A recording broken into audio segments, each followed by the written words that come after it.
It's not necessarily Republican versus Democrat, blah, blah, blah. It's really truth. Goes back to that horizontal truth. What is truth? This is the Ray Ellis Podcast. Let's get behind the why. Hi there. Welcome back to Behind the Why. It's been a while. I know it's been a week or two since we're back. My wife and I took a short break and took a little vacation. Maybe we can talk about that later on sometime. But today we're back. I'm back here with Jordana. We're going to talk about this concept of peace. One of the things that we discovered while we were gone was that, we didn't have we were in such a remote location, we didn't have internet at all. And so that was really nice. It was completely. Really nice to be unplugged. That's cool.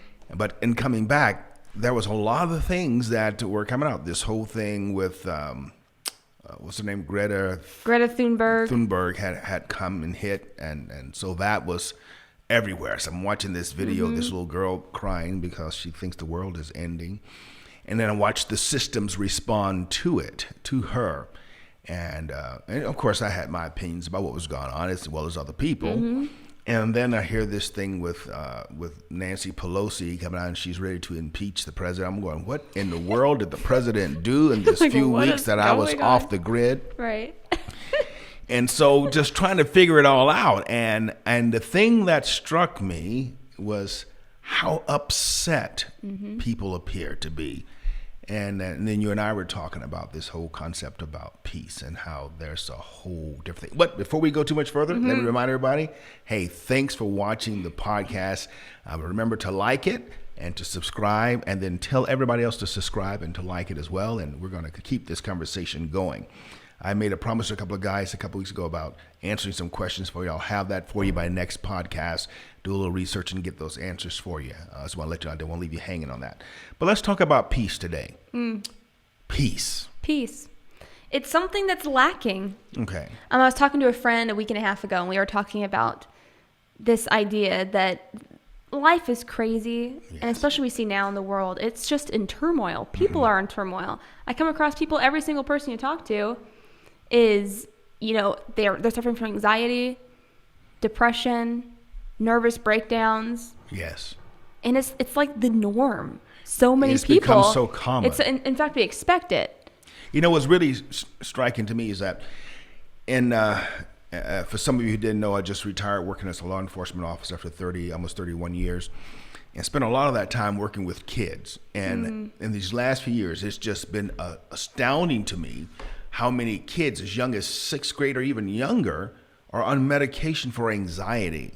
And I'm thinking, these are people without jobs. They have no bills. They have no responsibilities. But yet they can't cope. But they are anxiety ridden. And I think back to my own childhood growing up in the 60s. And when I'm thinking that life was, looking back, particularly now, was difficult. From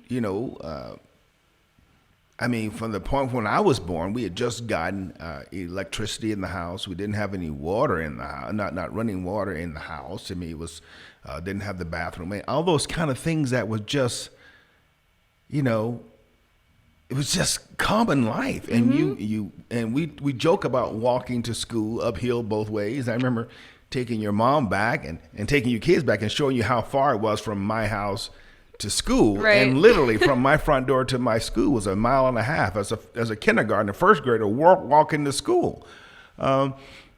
That was life. And there were people who walked significantly further away from school than I did. People who lived down in the bottom. She walked to work. And so we had these situations that really were stress producing. And at the same time, we look at them and we go, we didn't have all this anxiety. Right. We weren't freaking out. There were situations where churches were being bombed and people were being shot at and people were being killed. But we didn't walk around every day so afraid of life. And so I want to share a scripture with you. And we want to just kind of use this as a background drop as we talk about. This is where Jesus is obviously being prepared for the crucifixion. And he is going to deal with the anxiety that his disciples are experiencing. And he's going to talk to them about that. In the Gospel of John, just talking about Jesus says, he said, "These things I have spoken unto you being yet present with you. But the Comforter, which is the Holy Ghost, whom the Father will send in my name, he shall teach you all things and bring all things to your remembrance whatsoever I have said unto you. And this is the one I want to give over to you. He says, peace I leave with you, my peace I give unto you. Not as the world give I unto you. Let not your heart be troubled, neither let it be afraid. Oh, yes. Now, there's a couple things that stand out in that point, and one is that there is a responsibility on behalf of the hearer. One is he says, let not. Because you can be afraid. Right. Right. And then he brings out there's a quality, right, where he says, not as the world gives. So there is a quality of peace that is found in the world. And so when I saw this little girl on video crying and just really falling apart, as you might imagine, if she felt this as deeply as she apparently does, Right. that it would produce a whole lot of anxiety, especially when you realize there's nothing she can do about it. Completely external. It's outside of her. I'm sitting here imagining, and there's a lot of people who are in that same boat where they believe the world is ending. Okay. Right.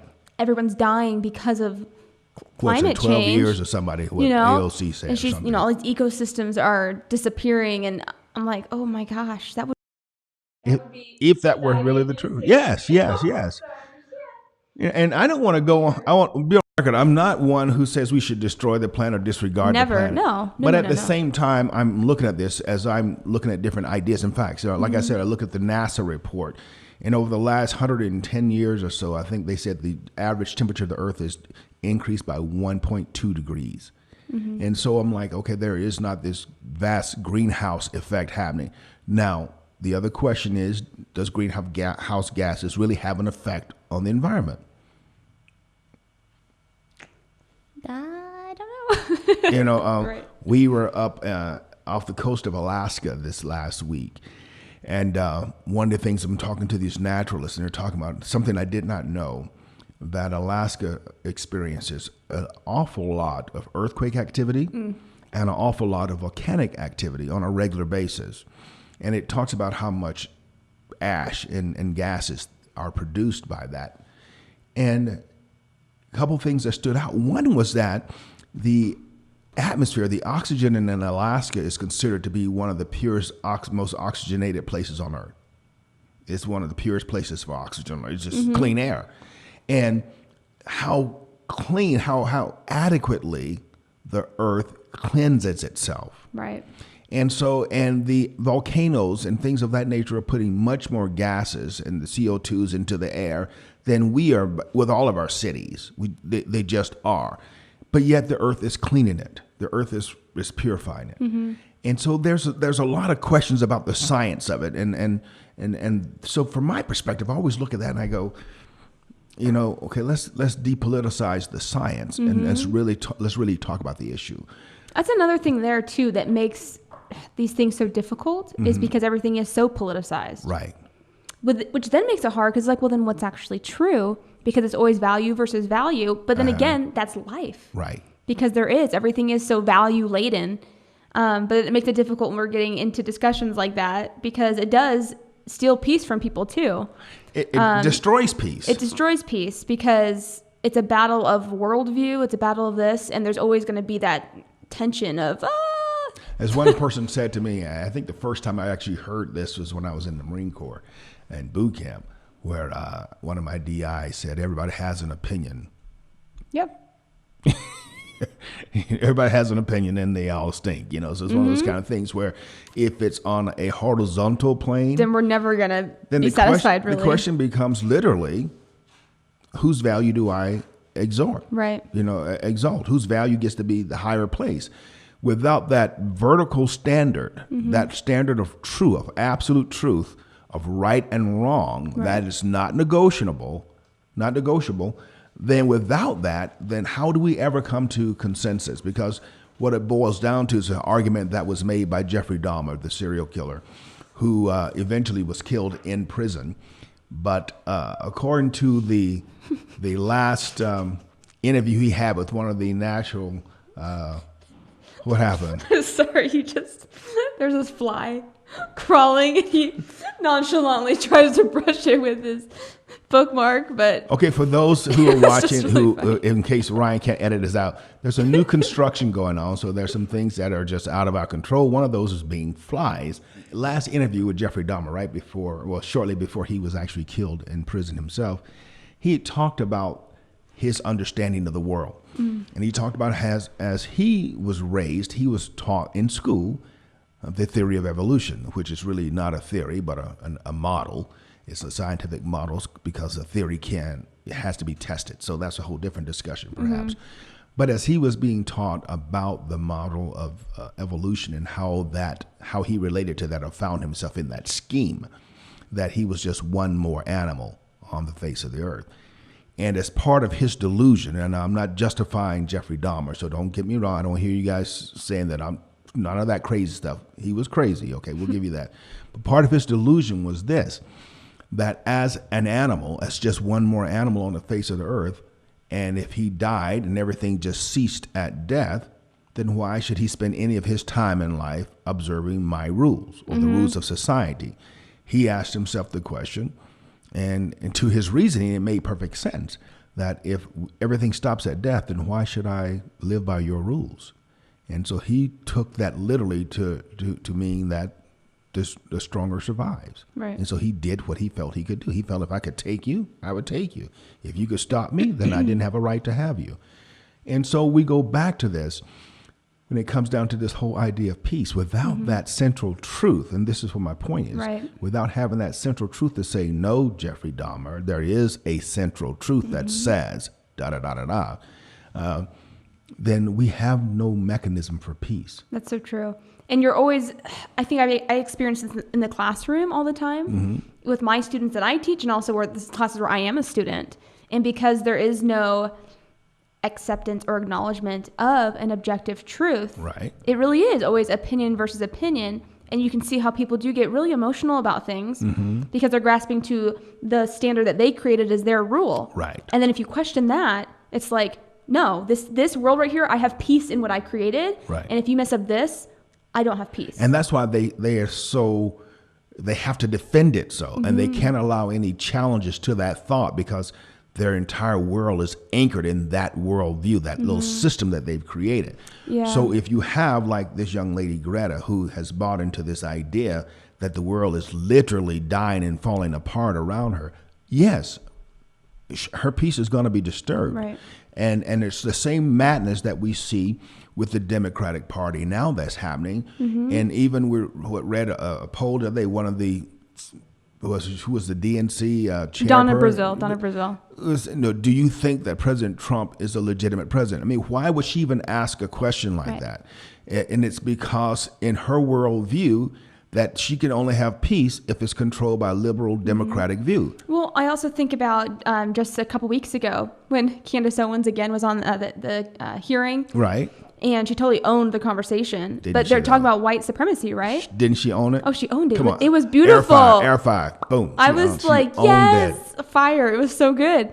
But basically, she was just like, this is a farce. Yes. White supremacy is not the number one issue against Black America. Right. You know, it's just not. It wouldn't be on the...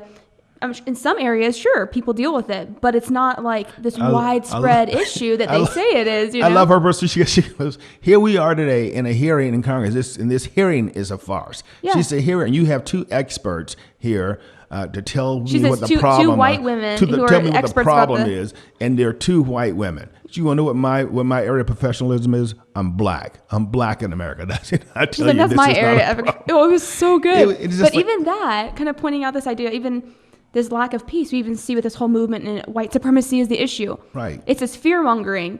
And then people, they do lack peace because they're like, oh my gosh, the white man's out to get me. Right. And it makes me crack up. The last time, remember you and I were walking through the store one day, and you had all these people to say, thank you, sir. Can I help you, sir? And they're being all polite.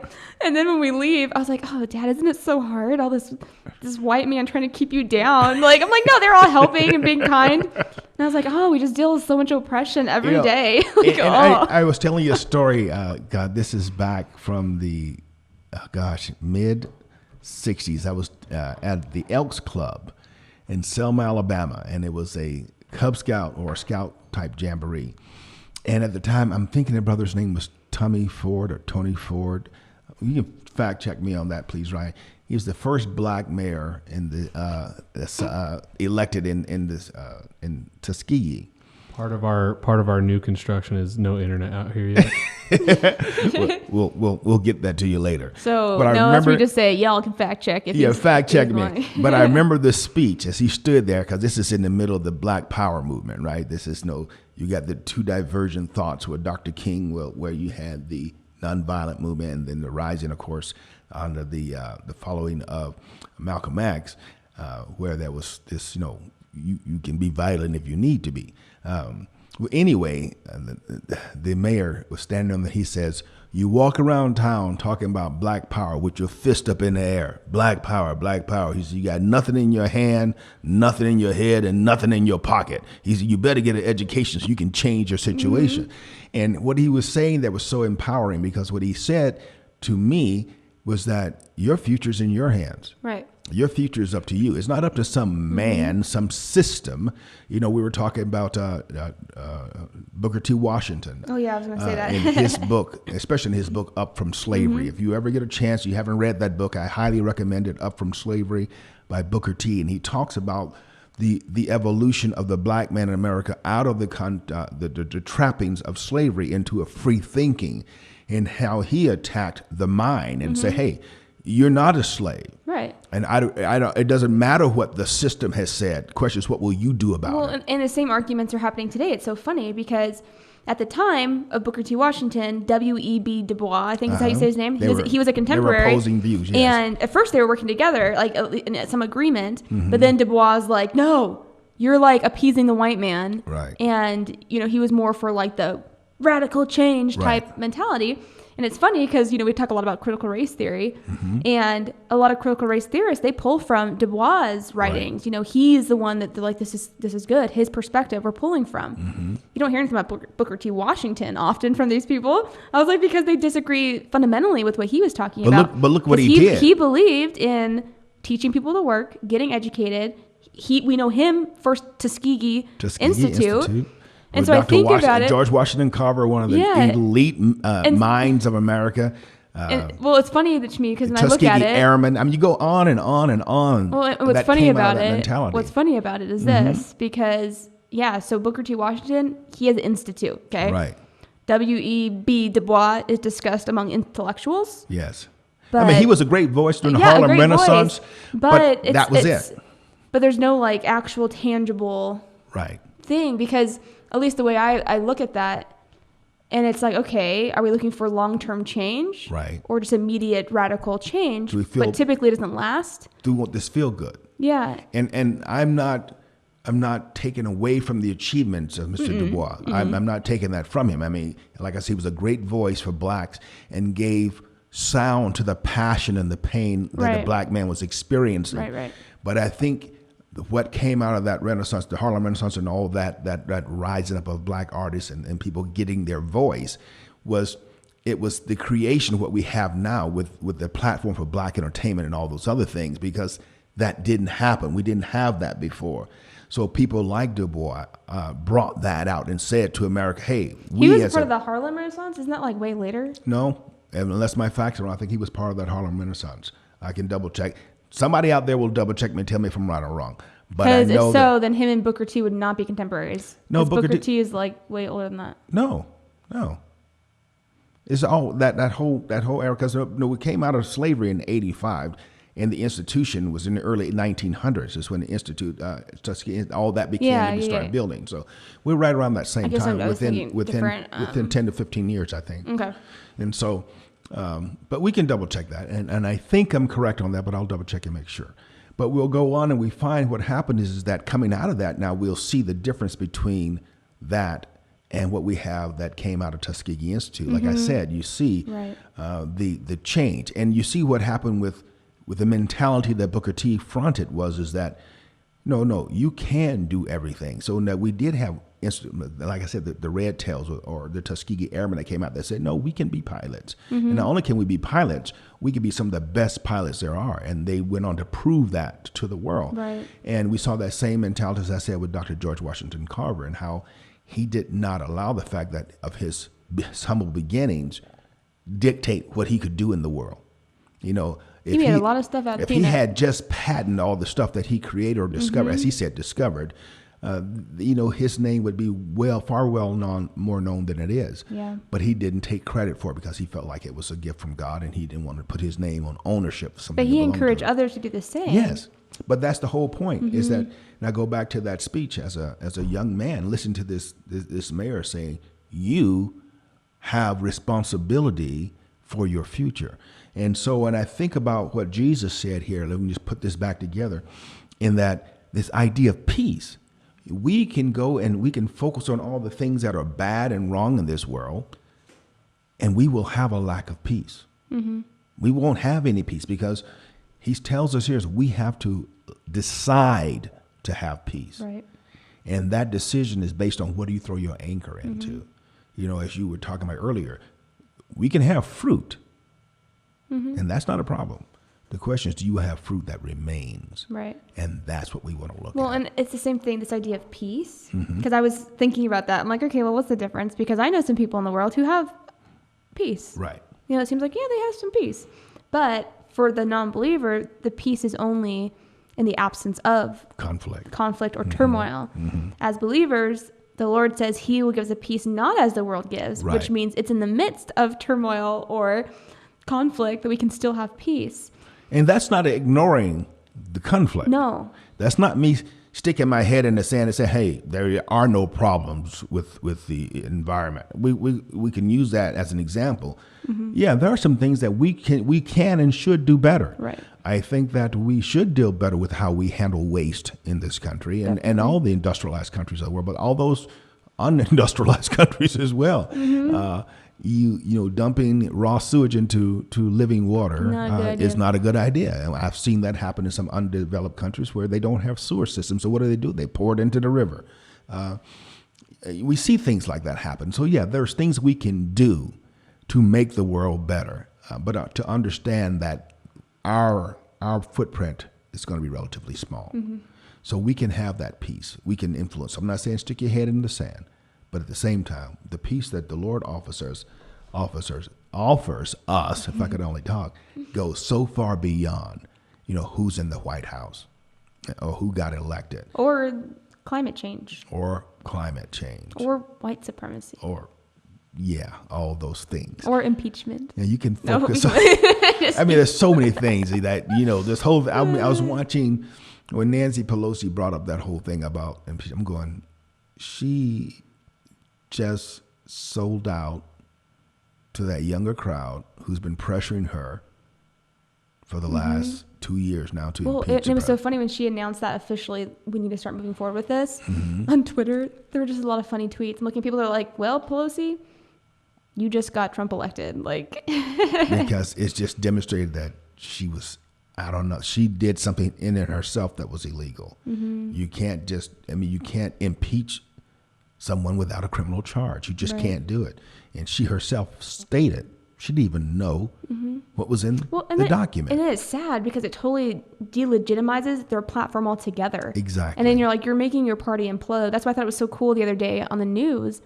A Democrat congressman got on and he was being so rational and just talking about, no, this is ridiculous. And I'm like, see, it's not necessarily Republican versus Democrat, blah, blah. It's really truth. Goes back What's to that real. horizontal truth. What is truth? And so it was cool to see someone being willing to come out and speak and be like, no, I'm not standing with that because it's stupid, you know? And I was like, wow, good job, guy. And that's why we say stuff like, you know, the Democrats, and we're not talking about the Democrats as individuals. We're talking about the Democratic Party. More like the ideology the too behind. Democratic Party has lost its moorings and they've given up on truth. And so because they've given up on truth, whatever idea has the most momentum, they run with it. That's why I can tell you, like Pelosi was saying, so how in the beginning, she was like, no, we don't have anything to impeach on. And now with no change, now she's saying we want to impeach. The only thing is that the pressure coming from those junior congressmen in her party has gotten so much momentum because of the way the liberal press works that she felt a need to give into it. Right. And so on one hand, you can feel sorry for Ms. Pelosi because she's being controlled by the system that she created. And on the other hand, you don't feel sorry because she created the system. Right. Something just came to my mind because I'm one who definitely can get passionate about different things and I get irritated. You know, where I'm just like, oh my gosh, how can this be happening? It's so stupid. But then a friend and I were studying through Psalms chapter 2. And it's basically just talking the way wicked people live, right? And they make their counsel. They think the truth is bondage. So they're like, cut those cords. We're going to live the way we want to live. And they have their things right. But it says, but basically it's talking about the sovereignty of God. And it's like, yeah, they're doing that, but God's sovereign. And he's looking down and he sees what's going on and he allows things to happen, but he's still in control. Absolutely. And that's that vertical truth. Yeah. And so when you think about it like that, it also can change your perspective. Because even times where I get like, oh my goodness, but it's like, you know, the Lord allows things to take place. He allows certain people to be in power. He does. Because he can take them out like that, truly. Because we deserve most of the junk we get. You know, and so when you look at it that way, it's like, okay, you know, there's a purpose in this. God's in control. You know, as we begin to wrap this segment up, I want to kind of introduce a thought that perhaps we can talk about next time. And this is some conversation I've been listening to and reading on with Thomas Sowell. And he talked about the rise of people, the evolution of people, and how, especially looking at the different ethnic groups in America represented and the divergence between them, and how we always like to try to bring out this divergence between black and white. And he talked about that. And he looked at all the different groups that represent America and how the difference between the average black and average white is far different than, per se, the difference between the average black and the average Hispanic or the Japanese or Asian and Hispanic. But he says those differences happen for a reason. And he was talking about the fact that people who really become empowered, there's no people group, that the group is empowered through political means. He said the only people you ever see empowered through political means are individuals.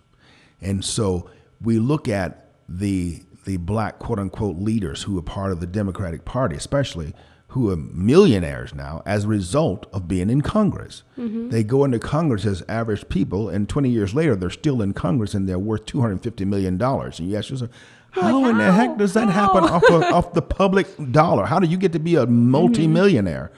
While at the same time, you look at the people in their districts who are not rising up. And he talked about, he goes, what's the difference? If you look at the difference between Asians, you look at the difference between the Jewish ethnic groups, what did they do? They created their culture within themselves. Oh, yeah. When he said, even when no one else would give Jews jobs, didn't stop Jews from hiring Jews. Exactly. That's what he said. I'm like, oh, yeah. So Jews invested themselves into industry and then hired other Jews. And then the whole ship began to rise. They built it up, yeah. And you see the same thing with the Asians family. They would come in, they would invest in industry, whether it was math or sciences, and then hire other people of their own ethnic group, and the whole ship would rise. And so he talked about the difference. He goes, the difference between when you see groups of people like Hispanics or blacks, what you find is that you don't have the investment in the people group. He says, so when you're standing back looking for the government to be your source of salvation, you don't rise. What happens, you have individuals up top who get rich or get better, but overall, and he talked about the impact of education. He said, just for instance, he talked about the difference in income and how there's this extreme difference between people who have doctorates. He goes, well, here's the difference. The majority of your doctorates for black Americans are in education. He said that the majority of your doctorates for Asians is in engineering. Who do you think gets paid more money? The engineer. He goes, it's that simple. Just because you got a doctorate doesn't mean people are going to pay you to have that doctorate. I've heard the argument, too, come up where they're like the disparities between, different majors, and it's not fair. There's this pay gap. I'm like, well, if you're majoring in basket weaving, you're not going to get paid as much as a neurosurgeon. Exactly. Like there's a different value to that job altogether. And so what we have to do is begin again. If we're going to have this peace that we're talking about, is that first of all, guys, you have to stop looking to the government to be your source of peace. Secondly, you have to stop looking to yourself to be your source of peace. Yeah, your inner self, not going to help you. Not going to help you. Nope. You have to look at something that's vertical. That's going to take you out of this storm-tossed sea that we call life. Somebody who's outside of that sphere who can throw you a lifeline and pull you to safety. And so with that thought in mind, we better bring this to an end. But I do want to encourage you as you look at this craziness that's going on around you. And there is some craziness. I mean, I listen to these people talk, and I was reading one of the letters that young lady Gretchen wrote, and Greta wrote, and I felt so sorry for her because she's obviously being attacked. People are saying cruel and nasty things about her, and I'm going, she is a child. Stop that.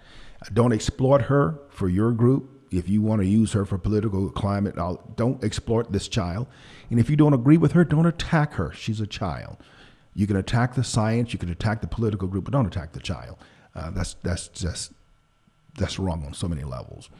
But in spite of all that, if we're going to have peace, it's going to come because we choose to have the peace, not as the world gives, but the peace that the Lord gives. And that comes because we have that anchor in that scripture that so many people want to talk about, John chapter 8, right? You shall know the truth. And the truth shall set you free. So you can have confidence in a bunch of stupid stuff, and all you got at the end of the day, it's a bunch of stupid stuff. So you better find the truth. Yep. So that's our view on this craziness from behind the why. We're just looking at all the stupidity that's going on, especially as we get closer to election. We have midterm elections getting ready to go on right now. And then we'll have the major election next year. So it's not going to get any better from the political perspective because they thrive on chaos. They need you off balance so that they can get you to lean the way they want, whether that's Republican or Democrat. Understand that they want you to be a little bit off balance. It is up to you to know the light. Get the truth. Read, and don't just read one source, but expand your mind. And then on top of all that, read, because this is truth. Until next time, guys. Hey, let's stay real, all right? Peace. We love you. Peace.